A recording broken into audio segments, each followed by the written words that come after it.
കേരളം ഉൾപ്പെടെയുള്ള സംസ്ഥാനങ്ങളെ ഗുരുതരമായി ബാധിച്ച എൽനിനോ പ്രതിഭാസം കർണാടകയ്ക്ക് ശക്തമായ ആഘാതമുണ്ടാക്കുമെന്ന നിഗമനത്തിൽ മുന്നൊരുക്കങ്ങളിലേക്ക് കടക്കാൻ ഒരുങ്ങുകയാണ് സർക്കാർ.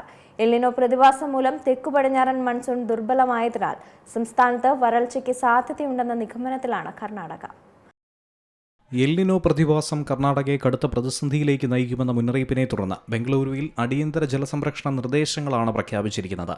തെക്കുപടിഞ്ഞാറൻ മൺസൂൺ ദുർബലമായതോടെ സംസ്ഥാനത്ത് വരൾച്ചാ സാധ്യതയും വർദ്ധിച്ചു. ജലവൈദ്യുത ഉൽപ്പാദനത്തിൽ ഇടിവ് വരാതിരിക്കാൻ കരുതൽ വൈദ്യുതി വർദ്ധിപ്പിക്കാൻ മുഖ്യമന്ത്രി ഡി.കെ. ശിവകുമാർ ബന്ധപ്പെട്ട വകുപ്പുകൾക്ക് നിർദ്ദേശവും നൽകി. നഗരത്തിലെ കുടിവെള്ളക്ഷാമം മുൻകൂട്ടി കണ്ട് ബംഗളൂരു വാട്ടർ ബോർഡ് കടുത്ത നിയന്ത്രണങ്ങൾ പ്രഖ്യാപിച്ചു. ജൂലൈ 31-നകം എല്ലാ കെട്ടിടങ്ങളിലും വാട്ടർ പൈപ്പുകളിൽ എയറേറ്ററുകൾ ഘടിപ്പിക്കണമെന്ന നിബന്ധന ശക്തമാക്കിയിട്ടുണ്ട്. വാഹനം കഴുകുന്നതിനും തോട്ടം നനയ്ക്കുന്നതിനും നിർമ്മാണ പ്രവർത്തനങ്ങൾക്കും കുടിവെള്ളം ഉപയോഗിക്കുന്നത് പൂർണ്ണമായും വിലക്കിയിട്ടുണ്ട്. നീന്തൽക്കുളങ്ങളിൽ കുടിവെള്ളം നിറയ്ക്കുന്നതും നിരോധിച്ചു. ദേശീയ കായിക പരിശീലന പൂളുകൾക്ക് മാത്രം ബോർഡിന്റെ മുൻകൂർ അനുമതിയോടെ ഇളവുകൾ പ്രഖ്യാപിച്ചിട്ടുണ്ട്.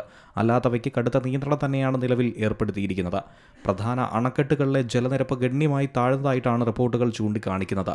ഊർജ്ജ സ്രോതസ്സുകൾ വൈവിധ്യവൽക്കരിക്കാനും ആവശ്യത്തിന് കൽക്കരി ശേഖരം ഉറപ്പാക്കാനും മുഖ്യമന്ത്രി ഉദ്യോഗസ്ഥർക്ക് നിർദ്ദേശം നൽകി കഴിഞ്ഞു. വേനൽ കടുക്കുന്നതിന് മുന്നേ തന്നെ ജലക്ഷാമം മുന്നിൽ കണ്ടുള്ള മുൻകരുതൽ നടപടിയായി തന്നെയാണ് ഇതിനെ വിലയിരുത്തേണ്ടത്. കേരളത്തിനും ഇതൊരു മുന്നറിയിപ്പ് കൂടിയാണ്. National desk, Zee Malayalam news.